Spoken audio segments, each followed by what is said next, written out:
Hello everyone, I welcome you all again in this video. ये video leap students के लिए है जो लीप के थ्रू इंजीनियरिंग कॉलेज में सेकेंड ईयर में एडमिशन लेने का देख रहे हैं, तो उनके लिए ये वीडियो है। तो जैसा कि आप जानते हैं कि आज आपकी जो टेंटेटिव मेरिट है वो आ चुकी है। टेंटेटिव मेरिट का मतलब है कि इसमें कुछ करेक्शन हो सकते हैं इन फ्यूचर, ये अभी फाइनल नहीं है। फाइनल मेरिट अभी आपकी आनी बाकी है।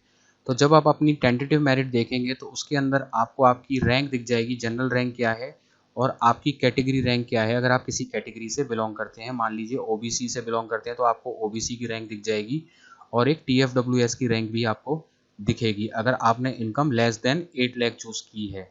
तो आपको ये 3 रैंक मिलेंगी, लगभग हर स्टूडेंट्स को मिलेंगी ये 3 रैंक अगर आपने ये लेस देन 10 लाख चूज़ की है। तो आप देख लीजिए अपनी अपनी कैटेगरी के अकॉर्डिंग आपने किस तरीके से फॉर्म फिल किया था। तो अभी जो टेंटेटिव मेरिट आई है इसके अंदर कुछ ना कुछ करेक्शन अगर आपको कराना है तो आप क्या कर सकते हैं कि आपको एक लिंक मिल रहा होगा, click here to send your issue. इस पर क्लिक कर कर आप क्या है कि अपनी मेरिट को करेक्शन कराने के लिए, अगर आपको लग रहा है कि आपकी मेरिट सही नहीं है तो आप भेज सकते हैं। तो यहाँ पर अगर आपको कोई डॉक्यूमेंट भी अटैच करना है इशू को अपना वेरीफाई करने के लिए तो आप डॉक्यूमेंट भी अटैच कर सकते हैं और इसके अंदर कुछ लिख भी सकते हैं आपकी प्रॉब्लम क्या है। आप लिख के बता दीजिए आपकी क्या प्रॉब्लम है और उसको सपोर्टिंग डॉक्यूमेंट उसके साथ क्या कर दीजिए, अटैच कर दीजिए। अगर आपको मार्क्स में ऐसा लग रहा है कि मार्क्स में फिल करने में कुछ गलती हुई थी और आपको मार्क्स करेक्शन करने हैं तो भी आप कर सकते हैं। तो मैंने आपको इनिशियल लेवल पर ही बता दिया था कि अगर आपको मार्क्स में कोई गलती हो गई है तो आपको दोबारा मौका मिल जाएगा, आपके डॉक्यूमेंट्स वगैरह में अपलोड में कोई दिक्कत हो गई तो मौका मिल जाएगा। बट ये मौका एकदम लास्ट है। अगर आपने इस मौके में करेक्शंस करा लिए तो ठीक है, इसके बाद आपको कोई मौका नहीं मिलेगा। तो यहाँ पर काफ़ी स्टूडेंट्स हैं जिन्होंने अपना रिज़ल्ट देख लिया होगा और काफ़ी स्टूडेंट्स ने अभी देखा भी नहीं होगा, तो उनको मैं बता देता हूँ कि किस तरीके से अपना रिज़ल्ट देखना है। तो जिन्होंने नहीं देखा है उनको लीप की वेबसाइट पर जाना है, वहाँ पर लिंक अवेलेबल हो गया है, click here to view tentative merit. यहाँ पर क्लिक करेंगे, यहाँ पर फॉर्म नंबर पासवर्ड डालेंगे तो आप लॉगिन कर देंगे। लॉगिन करने से आपका जो रिज़ल्ट है जैसा सैम्पल में बता रहा था उस तरीके का कुछ आपको आपकी मेरिट ऑर्डर दिख जाएगा। तो अगर आप कोई करेक्शन कराना चाह रहे हैं आपकी मेरिट में, जैसे कि किसी को लीप ने रिमार्क दे दिया है कि आपका इनकम सर्टिफिकेट सही नहीं है, आपका कैटेगरी सर्टिफिकेट सही नहीं है, डोमिसाइल सही नहीं है, कोई भी रिमार्क है और आपको लगता है कि वो रिमार्क आपको गलत मिला है, उसका आपके पास कोई प्रूफ है, तो आप जो इशू है वो सेंड कर सकते हैं, भेज सकते हैं। अगर आपके मार्क्स में आपको कुछ करेक्शन कराना है तो भी इशू सेंड कर सकते हैं जिससे आपकी जो मेरिट है वो इम्प्रूव हो जाए। तो यहाँ पर फॉर एग्जांपल हर्ष राठौर हैं, इनके साथ प्रॉब्लम आई है, इनकी क्वेरी मैंने पढ़ी थी, मुझे जेन्युइन लगी इनकी क्वेरी, तो इनकी क्वेरी का मैं इसी वीडियो में रिस्पॉन्ड भी कर रहा हूँ। तो एक तो इन्होंने अपनी जनरल रैंक से पूछा है कि इनको आरटीयू कोटा में सिविल ब्रांच मिलेगी नहीं मिलेगी। इसके अलावा इन्होंने पूछा है कि वहाँ पर रिमार्क आ गया है कि आपके पास ओल्ड ईडब्ल्यूएस है जो कि वैलिड नहीं है, और हर्ष को ये भी पता है कि ईडब्ल्यूएस 3 ईयर्स तक वैलिड होता है। तो हर्ष को बिल्कुल सही पता है, हर्ष आपको, तो ये आपके साथ एज पर रूल्स तो गलत हुआ है। तो अब इसमें आपको करेक्शन कराने के लिए क्या करना है वो मैं बता देता हूँ।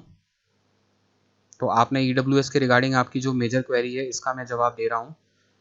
तो अब आपको क्या करना है, एक तो यहाँ पर आप सेंड इशू करेंगे और इस डॉक्यूमेंट को अटैच करेंगे जिसका लिंक मैं डिस्क्रिप्शन में आपको प्रोवाइड कराऊंगा। तो डिस्क्रिप्शन में मैं आपको एक लिंक प्रोवाइड करा रहा हूँ जो कि higher technical education Rajasthan government है, जो सारे सर्कुलर एजुकेशन के यही इशू करता है। हायर टेक्निकल एजुकेशन में डिप्लोमा के, इंजीनियरिंग के और भी जितने भी टेक्निकल कोर्सेज हैं यही इशू करता है।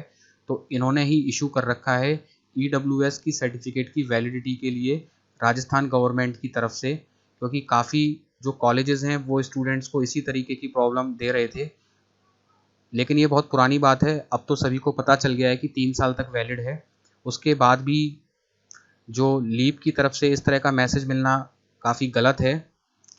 और इसमें प्रॉब्लम ये भी है कि लीप का जो सॉफ्टवेयर है प्राइवेट ऑर्गेनाइजेशन, प्राइवेट कंपनी देख रही है, तो उनको इतना नहीं पता होता रूल्स के बारे में, और जब ये गवर्नमेंट ऑफिशियल्स को बताएंगे इस प्रॉब्लम के बारे में, जब आप रेज करोगे तो हो सकता है आपकी प्रॉब्लम रिजॉल्व हो जाए।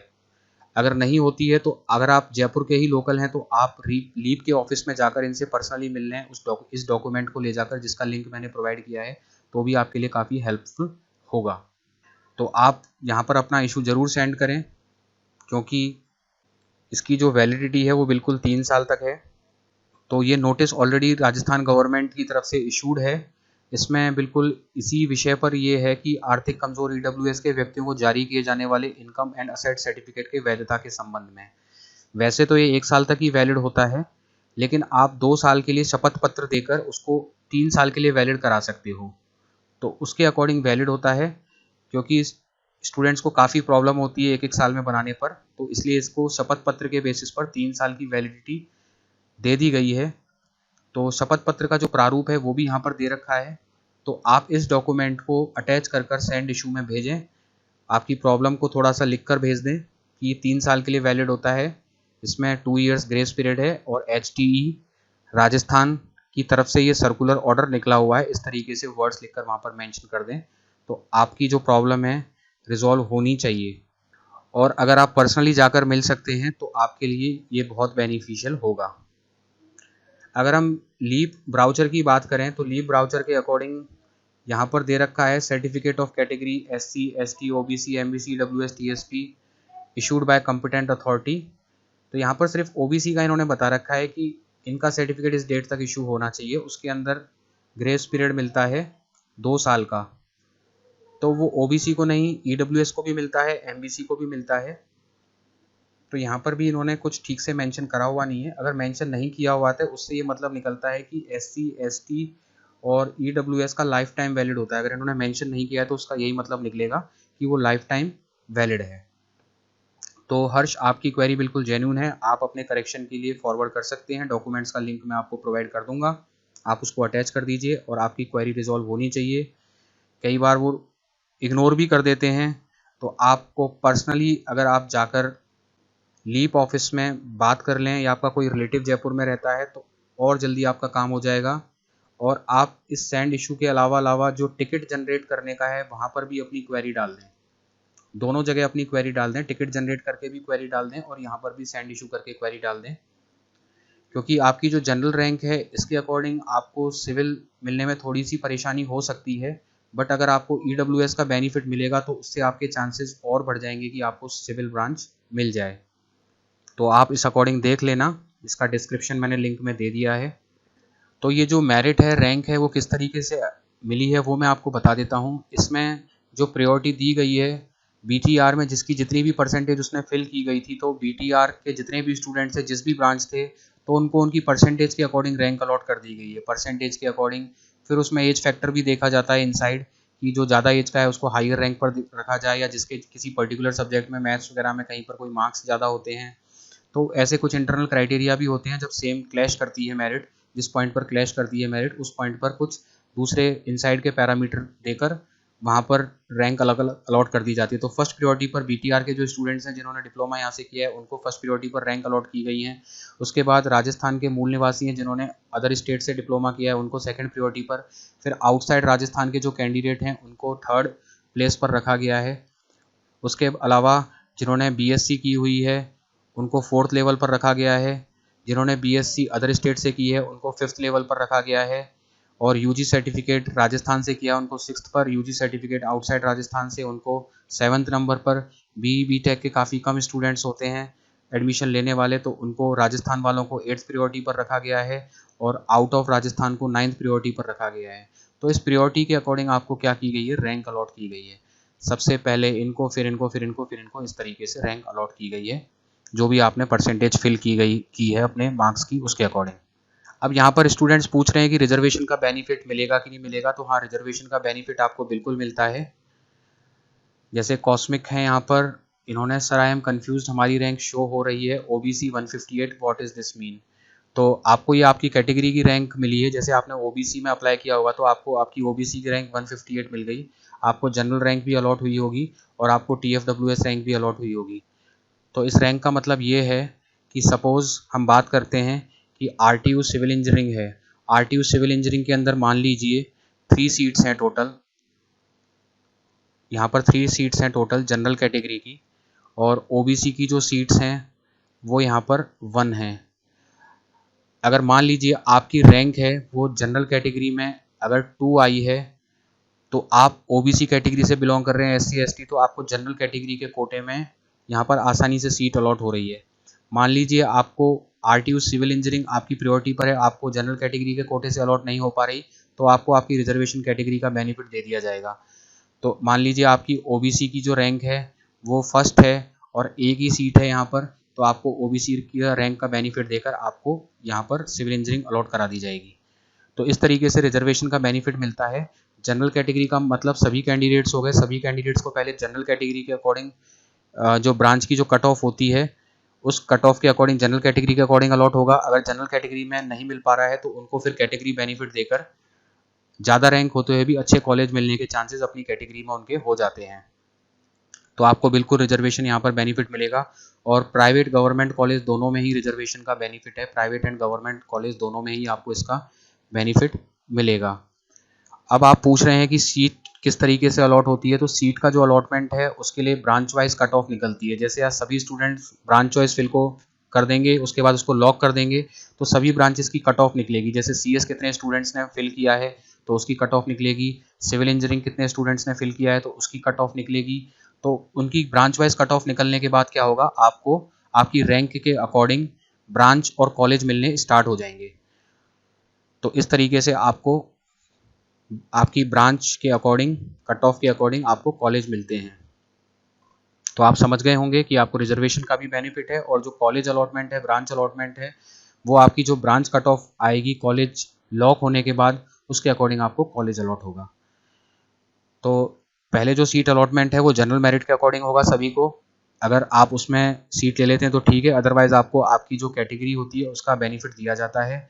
TFWS कैटेगरी ये सभी की कॉमन कैटेगरी है, ऐसे सभी की जिनकी इनकम लेस देन 8 लाख थी इन्होंने चूज़ करी गई थी, तो ये सभी के लिए कॉमन है। तो TFWS और जनरल रैंक में ज़्यादा डिफरेंस नहीं है, आप देख सकते हैं कि TFWS रैंक और जनरल रैंक लगभग बराबर सी है। तो अगर जैसे हर्ष राठौर थे उनकी 127 यहाँ पर जनरल रैंक थी और TFWS रैंक इनकी 100 थी, TFWS रैंक यहाँ पर 100 थी, तो सिर्फ 27 का ही डिफरेंस है। 27 मतलब 27 वो कैंडिडेट्स हैं इन दोनों रैंक्स के बीच में जिन्होंने अपनी इनकम 8 लाख से ज़्यादा चूज़ कर ली थी। तो इस वजह से TFWS और जनरल की रैंक में ज़्यादा डिफरेंस नहीं होता, बट TFWS की सीट बहुत ही कम होती हैं, TFWS सीट बहुत ही ज़्यादा कम होती हैं। तो TFWS में एक टफ कंपटीशन मिलता है मिलने पर, क्योंकि इसकी फ़ीस भी बहुत कम होती है और इसमें सीट्स भी बहुत कम होती हैं। नेक्स्ट है रिजर्वेशन बेनिफिट तो मिलता ही है आपको। नेक्स्ट क्वेरी है तुषार वर्मा की, सर जी लीव 24 की रैंक आ गई है, मेरी जनरल रैंक 360 है, एससी कैटेगरी में 444 है, TFWS 28, सीएससी में एडमिशन के लिए अप्लाई किया है, तो सीएससी के लिए कौन सी कॉलेज में मुझे गवर्नमेंट सीट या TFWS सीट मिल सकती है जो सीएससी के लिए बेस्ट कॉलेज है वो राजस्थान में। कॉलेज के रिगार्डिंग मैं पहले ही वीडियो अपलोड कर चुका हूँ, जो प्रीवियस वीडियो है उसमें थोड़ा सा आइडिया मैं दे चुका हूँ। अगर आपको कोई भी गवर्नमेंट कॉलेज चल जाएगा तो आपको आसानी से गवर्नमेंट कॉलेज तो मिल जाएगा अगर कोई भी चलेगा तो, बट जो टॉप के जो कॉलेज हैं जैसे MBM हो गया, CTA हो गया, RT हो गया, तो वहाँ तो काफ़ी मुश्किल है, क्योंकि मैंने आपको बताया कि सिर्फ 10% सीट ही होती हैं। जैसे मान लीजिए कि किसी के पास 60 सीट हैं तो 60 सीट में से 10% हो गया 6 सीट्स, तो डिप्लोमा होल्डर्स के लिए 6 सीट्स ही हैं और उनमें भी रिजर्वेशन के अकॉर्डिंग कैटेगरी के अकॉर्डिंग डिवीजन होता है। तो किसी किसी कैटेगरी के पास एक ही सीट वहाँ पर अवेलेबल हो पाती है, तो इसलिए यहाँ पर जो टॉप के जो गवर्नमेंट कॉलेजेस हैं वहाँ पर तो कंपटीशन काफ़ी टफ होने वाला है, चाहे आप किसी भी ब्रांच के लिए ट्राई कर रहे हो। तो आप उसके अकॉर्डिंग देख लेना, अगर आपको निकालनी है किसी भी कॉलेज की सीट निकालनी है उसके अंदर कितनी सीट्स हैं, तो आप उस टोटल सीट्स का 10% कर लें तो आपको सीट्स आपकी वहाँ की पता चल जाएंगी। और जो टॉप के गवर्नमेंट कॉलेज हैं उनकी पिछले साल फर्स्ट ईयर की सारी सीट फिल थी, तो सेकेंड ईयर में भी कुछ खाली सीट होकर नहीं मिल पा रही हैं, तो ज़्यादा सीट वैकेंट नहीं है टॉप गवर्नमेंट कॉलेज में, तो वहाँ पर कंपटीशन सीरियसली टफ रहेगा। और जो टॉप प्राइवेट हैं वहाँ पर कंप्यूटर साइंस की तो सीट्स ऑलरेडी पहले से ही फिल हैं जो फर्स्ट ईयर में हो जाती हैं, तो यहाँ पर भी एक्स्ट्रा सीट जनरेट नहीं हो रही, वही 10% सीट ही मिलेंगी जो टॉप के जो एक दो कॉलेज हैं प्राइवेट, तो वहाँ पर CSE की 10% आप निकाल लेना। पर प्राइवेट कॉलेजों में CSE की सीट्स बहुत ज़्यादा हैं, किसी किसी के पास तो 420 है, कहीं 180 है, तो ऐसे अगर 420 का 10% निकालें तो 42 सीट्स हो जाएंगी, 180 का 10% निकालें तो 18 सीट्स हो जाएंगी। तो CSE के अलग अलग स्पेशलाइजेशन में 10% निकालने के बाद भी इनके पास काफ़ी सीट्स हो जाती हैं और थोड़ी बहुत कुछ वैकेंट सीट्स भी मिल जाएंगी, तो ऐसे करके प्राइवेट में तो फिर भी आपको चांसेस हैं कि मिल जाए। तो मिल सकते हैं, ऐसा कोई इशू नहीं है, बट मैं एग्जैक्टली नहीं बता सकता क्योंकि इसमें एक प्रॉब्लम है, अगर मैं कुछ गैस वर्क कर दूं और कल को वो नहीं मिले तो फिर आप ये कहोगे सर आपने बताया था, नहीं मिला मुझे। तो क्योंकि एग्जैक्ट मैं भी नहीं बता सकता क्योंकि बहुत सारे पैरामीटर पे ये डिपेंड करता है। क्योंकि लीप में क्या है कि सिविल इंजीनियरिंग के स्टूडेंट्स, अलग अलग ब्रांचेस के स्टूडेंट पता चला सीएससी में ही ज़्यादा अप्लाई कर रहे हैं, कोई भी किसी भी ब्रांच में अप्लाई कर सकता है। तो हमें नहीं पता कि अभी कितने स्टूडेंट ने किस ब्रांच में लॉक किया है या करने वाले हैं। फिर जो रैंकिंग सिस्टम यूज़ किया गया है उसमें इन्होंने किस तरीके का वेटेज लिया है, कौन कौन से पैरामीटर अप्लाई किए हैं वो नहीं पता। तो इस तरीके से बहुत सारे पैरामीटर होते हैं, तो उसमें से एग्जैक्ट निकाल पाना मुश्किल है, बट मैं गैस कर कर आपको थोड़ा सा आइडिया दे सकता हूँ। अगर आपको गलत निकलने पर भी चल जाए तो मैं बस एक आइडिया दे सकता हूँ, एग्जैक्ट नहीं बता सकते लीप के सिस्टम में अभी। तो यहाँ पर शेडो हैं, इन्होंने भी यही क्वेश्चन किया है कि उनकी इतनी रैंक है, चांसेस हैं जेईसीआरसी में सीएसई टीएफडब्ल्यूएस सीट लेने के। तो सीएसई स्पेशलाइजेशन भी आप कंसिडर करोगे, सीएसई तो थोड़ा मुश्किल हो सकता है, टीएफडब्ल्यूएस तो बहुत ही मुश्किल है, टीएफडब्ल्यूएस तो काफ़ी मुश्किल रहेगा यहाँ पर। बट डिपेंड करता है कि और कितने स्टूडेंट्स हैं जिन्होंने लॉक, कितने स्टूडेंट सीएसई को प्रेफर करने वाले हैं, क्योंकि डिप्लोमा के बाद सीएसई प्रेफर करने वाले थोड़े कम होते हैं। Generally civil engineering electrical core branches के स्टूडेंट्स ज़्यादा होते हैं, बट इस बार ऐसा आ रहा है कि जो अदर ब्रांचेस के कोर के स्टूडेंट्स हैं वो भी कंप्यूटर साइंस की तरफ अट्रैक्ट हैं। तो कुछ अभी प्रेडिक्ट करना पॉसिबल नहीं है जब तक क्या है कि कॉलेज की चॉइस लॉक नहीं हो जाती है और डेटा क्लियर नहीं आ जाता है। अभी इतना डेटा क्लियर नहीं आ पाया है कि कितने स्टूडेंट किस ब्रांच की चॉइसेस लॉक करने वाले हैं। तो जितना डेटा क्लियर होगा उतनी क्लैरिटी के साथ मैं जवाब दे पाऊंगा, बट इस सिचुएशन में मेरे पास ज़्यादा क्लैरिटी नहीं है कि किस रैंक पर कौन सा कॉलेज अवेलेबल हो सकता है, क्योंकि मेरा अनुमान अभी मैं आपको बता दूं तो वो गलत भी निकल सकता है। तो इसके लिए आप मुझसे बाद में क्वेरी कर लेना, तो वो भी मेरा एक्सपीरियंस के बेसिस पर, प्रीवियस एक्सपीरियंसेस के बेसिस पर एक गैस वर्क होगा। हो सकता है वो सही भी निकल जाए, हो सकता है वो गलत भी निकल जाए। अगर आपको वो चल जाएगा तो कोई दिक्कत नहीं है, बट एग्जैक्ट बता पाना मेरे लिए थोड़ा सा मुश्किल है।